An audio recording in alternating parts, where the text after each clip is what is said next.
How low can you go? Can you go down low? How low can you go, Indiana Fever? Geez, you guys have just turned this organization into a flat out joke. All of a sudden, Sophie Cunningham is hurt. All of a sudden, her elbow's messed up. Y'all smell that? Smells like BS. It smells like some punishment is being served out to Sophie. Nobody saw this coming. Not the fans, not the analysts, not even the people inside that locker room.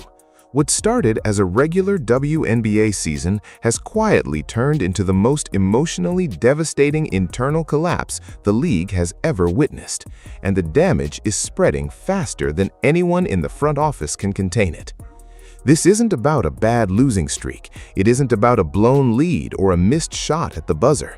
What's unfolding right now inside the Indiana Fever organization goes so much deeper than basketball. We're talking about loyalty being tested, trust being shattered, and the kind of behind closed doors betrayal that can rip a franchise apart at the seams. And at the center of it all stands Caitlin Clark, the woman who single-handedly brought millions of new eyes to this league, reportedly drawing a line in the sand that has the WNBA Commissioner's Office absolutely scrambling. The situation involves a secret suspension, a furious superstar, a fiercely loyal enforcer, and an organization that allegedly tried to bury the whole thing before anyone found out. But it leaked. Of course it leaked, and now the entire basketball world is watching, waiting to see whether this franchise pulls itself back together or completely falls apart. Stick with this, because every single piece of this story matters. From the friendship that built the Fever's identity to the closed-door confrontation that may have just changed the course of this season, we are breaking it all down right now. And trust me, by the time you reach the end of this video, you will see this league in a completely different light. To understand why this situation hit as hard as it did, you have to go back to the very beginning of Caitlin Clark's professional career. Because from day one, the narrative was already written against her. The veterans in the league weren't rolling out the welcome mat. The opposing coaches were already drawing up physical game plans specifically designed to rattle her. And the cheap shots, the elbows, the hard fouls, the late hits started almost immediately.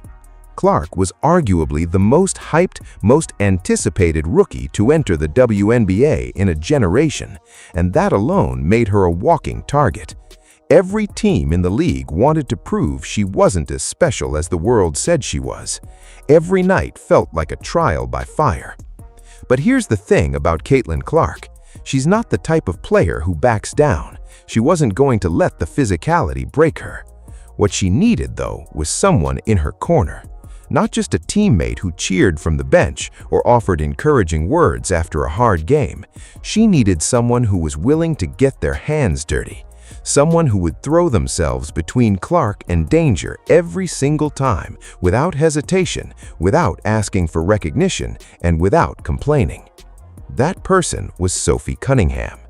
From the moment the season started getting physical, Sophie stepped into a role that most players in this league simply wouldn't want. She became Clark's enforcer, her protector, the player who made the rest of the league understand that coming for Caitlin Clark meant dealing with consequences. Every cheap shot was answered, every dirty foul was met with intensity. Every time an opposing player tried to send a message to the Fever's star, Sophie was the one delivering the reply. She took the technical fouls. She took the angry stares from opposing benches. She absorbed the booing from hostile crowds in cities like Portland, standing there completely stone-faced, completely unbothered, because she knew exactly what her role was, and she embraced it without apology. Sophie Cunningham was willing to be the villain to the rest of the league if that's what it took to keep her teammates safe and focused. And the beautiful, complicated thing about it all was that it worked.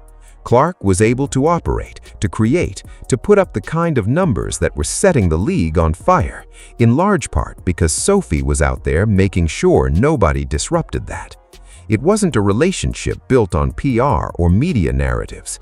It was built on real, on-court sacrifice, the kind of bond that forms when someone repeatedly puts their own career on the line for yours. This is ridiculous. Look at the first comment, Evelyn. You guys are a clown organization. Here it says, Sophie hurt her elbow writing this for Stephanie White, didn't she? This is what Sophie Cunningham had. I will not pass to Caitlin again. I will not pass to Caitlin Clark again. This is what they forced Sophie Cunningham to do. Okay, that's how she hurt her elbow. CDS Sports, go rogue, win game, end up on injury report. Beatings will continue until morale improves. That bond was the heartbeat of the Indiana Fever, and somebody in the front office decided they didn't like it. Here's where the story starts to take a darker turn, because what looked like a strength from the outside was apparently being viewed as a liability from the inside. Sophie Cunningham's style of play is intense, it is physical, it is emotional, and it is completely unfiltered. She plays on the edge, always has. That edge is exactly what made her Clark's perfect protector, but it also racked up technical fouls, sparked confrontations, and created moments that the coaching staff allegedly found difficult to manage. Reports began surfacing that Coach Stephanie White was growing increasingly frustrated with the chaos that followed Sophie's aggressive approach.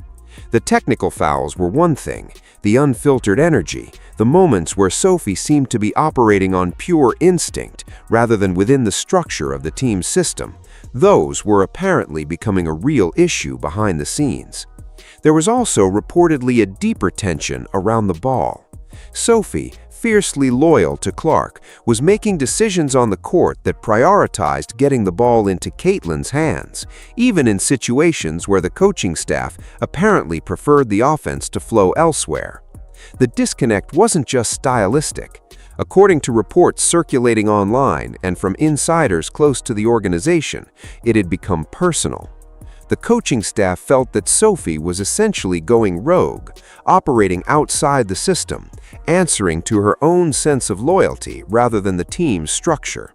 Now here's where you have to be fair. It's possible to see both sides of this. Coaches need order, they need a system, they need players who trust the structure and execute within it. Sophie's instincts, however well-intentioned, may genuinely have created friction that was hard to manage from a coaching perspective. That's a real tension that exists in sports at every level. But here's what makes this situation feel so wrong to so many people. Sophie Cunningham was reportedly doing all of this because she genuinely cared about her teammate. She wasn't going rogue to build her own brand or to undermine the coaching staff for personal gain. She was doing it because she believed, with every fiber of her being, that protecting Caitlin Clark was the most important thing she could do for the Indiana Fever. And the suggestion that she was being punished precisely for that level of loyalty, for caring too much, is what has fans absolutely furious. The tension built quietly for weeks. Then it exploded in the most dramatic way possible. The morning of the suspension, insiders described the atmosphere inside the Fever's practice facility as unlike anything they'd experienced before. Cold, tense, the kind of silence that settles over a room when something major is about to happen and everyone can feel it, but nobody wants to say it out loud. According to accounts that have leaked out from people close to the situation, Coach Stephanie White called Sophie Cunningham into the front office for a meeting that was completely unannounced. No teammates were informed, no warning was given, just a closed door, two people, and a conversation that reportedly ended Sophie's season without any prior public indication that things had escalated to this level. What was allegedly said in that room has been the subject of intense speculation, but the core of it, according to reports, was this. White told Sophie that her behavior had become detrimental to the team's image, that the technical fouls, the aggression, the way she was operating outside the team's system, it had crossed a line, and the decision had already been made. Sophie Cunningham was being suspended, indefinitely, effective immediately. The plan, allegedly, was to keep it quiet.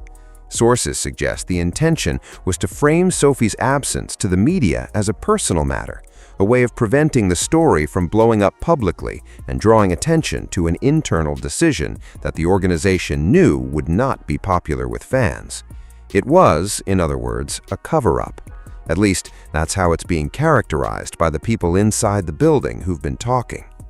Think about what that means for a second. Not just being suspended secretly, with the truth being deliberately hidden from the public, being treated like a problem to be managed rather than a person who had given everything she had for that franchise. Reports claim that Sophie walked out of that office without raising her voice, without making a scene, without doing anything that would embarrass the team or create more chaos. She reportedly went straight to her locker, quietly gathered her things, and was gone before most of her teammates had even arrived. She took the exit the same way she took every hit on the court, without complaint and without calling attention to herself. Because that's who Sophie Cunningham is. That's the kind of person she's been throughout all of this. And the fact that her loyalty was met with a secret suspension is exactly the kind of thing that makes an entire fan base feel genuinely betrayed.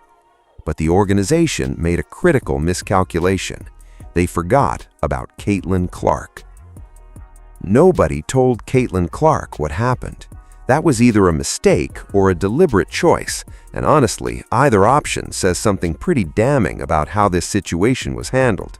Clark arrived at the arena that morning the same way she always does, locked in, focused, ready to work. But the moment she walked into the locker room, something was immediately wrong. Sophie's locker was empty, not just cleaned out for the day, completely cleared. And in that moment, before anyone said a single word to her, Caitlin Clark already knew something serious had happened. According to reports from insiders, a locker room attendant quietly pulled Clark aside and told her the truth.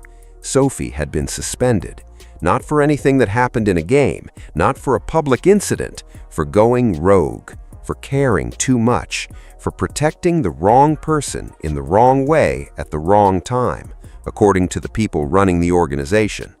The reaction, by all accounts, was immediate and visceral. This wasn't frustration in the way you see after a bad call or a tough loss. This was something much deeper. Clark reportedly went completely still for a moment, the kind of stillness that comes right before something major happens, and then the rage set in. Not just anger at the decision, rage at the betrayal. Because Clark understood better than anyone in that building exactly what Sophie Cunningham had sacrificed for her.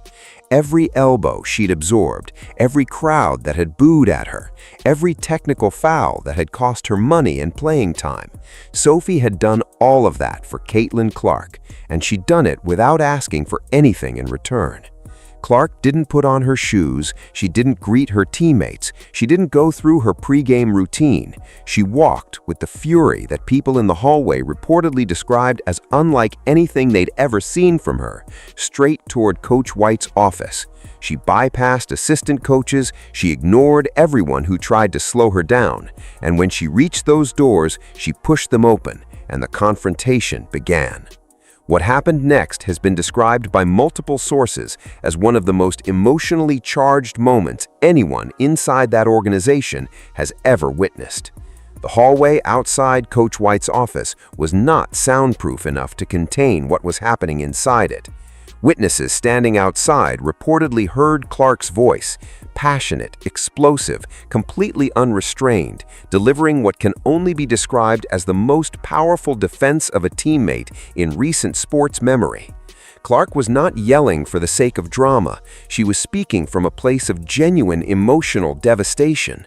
According to accounts from people who were present, Clark's words were something along the lines of, "She took the hits for me. Every single time they tried to end my season, she was there. Every time. You don't get to take that away." Coach White, by all accounts, attempted to frame the suspension as an executive decision, a necessary move to restore order and keep the team focused going forward. She reportedly tried to explain the reasoning calmly, to present it as a calculated choice rather than a personal attack on Sophie or on the relationship between Sophie and Clark. But Clark wasn't interested in the framing. She had lived through every moment of this season. She had felt every hit that Sophie had stepped in front of, and no amount of executive language was going to reframe that reality for her. Here's where Caitlin Clark made a move that demonstrated just how clearly she understands her own position in this league. She knows what she means to the WNBA financially.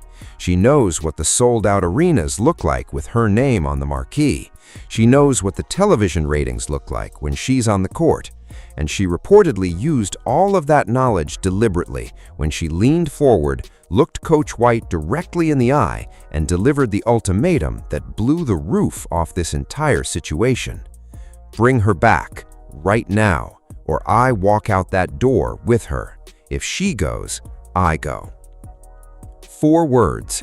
If she goes, I go. And just like that, the entire balance of power inside the Indiana Fever organization shifted in an instant. This wasn't just a player pushing back on a coaching decision. This was the franchise player, the face of the entire league, the woman responsible for the WNBA's biggest financial surge in years, telling her head coach that she was prepared to blow up the season entirely rather than accept this betrayal. Word of the confrontation spread through the building almost immediately, and within minutes, according to reports, it had reached the WNBA league office. There are very few things that can make a sports league panic. A star player threatening to sit out a season over an internal dispute is absolutely one of them. The financial reality of Caitlin Clark's impact on the WNBA is not a matter of opinion. It is documented, measurable, and staggering. The arenas that were drawing modest crowds before Clark arrived are now selling out weeks in advance. The television ratings for Fever games have shattered league records. Merchandise sales have gone through the roof. The WNBA, for the first time in years, has the kind of mainstream cultural momentum that organizations spend decades trying to build, and a massive portion of that momentum is tied directly to one player. Sports analysts and marketing experts who've been paying attention to this situation have been direct about what Clark's absence would mean. The estimates suggest that if Clark were to sit out in protest, even for a handful of games, the viewership impact could be catastrophic. Some figures being thrown around put the potential fan attrition at close to 50% of the audience that has come to the league specifically because of her.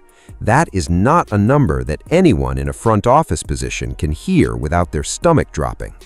The commissioner's office was reportedly thrown into emergency mode almost immediately after word of Clark's ultimatum spread. Sources indicate that emergency meetings were being convened, that PR teams were scrambling to get ahead of any potential public statement, and that pressure was coming down on the Indiana Fever organization from the very top of the league to find a resolution and find it fast. The season, which had been riding a wave of record-breaking energy and optimism, was suddenly teetering on the edge of becoming the biggest PR disaster in WNBA history. And the frustration from the league office, according to reports, wasn't just directed at the situation itself. It was directed at Coach White specifically for allowing tensions to escalate to this point without a resolution, and for making the kind of decision that she apparently had to know would set off exactly this kind of reaction from Clark. The commissioner's position, as it's been described by people familiar with the situation, was essentially this: you knew what Caitlin Clark meant to this franchise, you knew what Sophie meant to Caitlin, and you made this call anyway, in secret, without a plan for what happens when it blows up. This is on you. Whether White reverses the decision under that pressure or doubles down and lets this play out is the question that everyone in the basketball world is now asking. One of the most telling parts of this entire story isn't what the Indiana Fever organization has said, it's what they haven't. Insider Dan Dykich has been one of the most consistent voices reporting on the tensions within the Fever organization. His claims that his information is coming directly from sources inside the building have been specific, detailed, and persistent. And here's the thing that nobody on the Fever side seems able to explain away. The organization has not called him a liar, not once. In a situation where a media figure is making claims that supposedly originate from within your own walls, the most natural response, if those claims are false, is to come out and say so directly. Call it fabricated, demand accountability, fight back. But that hasn't happened. Instead, the Fever organization has done something far more revealing. They've addressed everything else. Every other criticism, every other controversy, every other piece of negative coverage, they've responded to all of it. The fan complaints about the product on the court got addressed at a pre-game podium. The criticism about roster decisions got answered through official channels. The organization even had their social media accounts posting responses to fan feedback in real time. But the smear campaign against Caitlin Clark, the internal loyalty conflict, the suspension, silence, complete and deliberate silence. And for a lot of people watching this unfold, that silence says everything. If the story were false, you'd deny it. If the story were embarrassing but manageable, you'd spin it. The only reason you say nothing at all is if saying anything makes it worse, because the truth is worse than the rumor. The Cheryl Reeves dynamic adds yet another uncomfortable layer to all of this. The conversation between Reeves and Cunningham at center court, Reeves' public comments on the broader cultural debate swirling around the league, the shirt worn in the immediate aftermath of Sophie's comments, all of it paints a picture of a league environment that is deeply fractured, where off-court tensions are bleeding directly into on-court dynamics in ways that are genuinely difficult to untangle. The bench depth issues don't help the optics either. With the Fever already showing visible weaknesses, not enough length, not enough reliable contributors beyond the starting lineup, the idea of losing Sophie Cunningham's energy and intensity from that locker room feels, to many observers, like exactly the wrong move at exactly the wrong moment. The loss to the Lynx underscored just how thin the margins are for this team, and the perception that organizational politics may have contributed to making those margins even thinner is the kind of narrative that can define a franchise for years. Step back from the individual names for a moment. Step back from the drama, the ultimatum, the emergency meetings, and the social media firestorm. Because when you strip all of that away, what you're left with is a story that goes far beyond basketball. This is a story about what happens when loyalty runs up against institutional control. Sophie Cunningham didn't do anything to harm her team.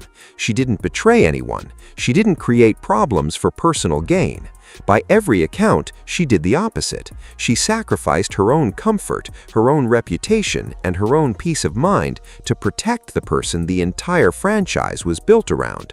And the suggestion that she was punished for exactly that is the thing that has resonated so deeply with fans, because it feels like a story they've heard before, about workplaces, about institutions, about the way organizations sometimes turn on the people who care most.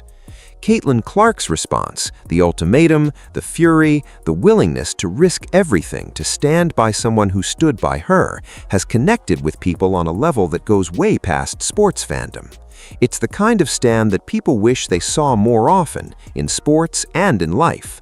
The moment when someone in a position of power uses that power not for personal gain, but to protect someone who can't protect themselves in that moment.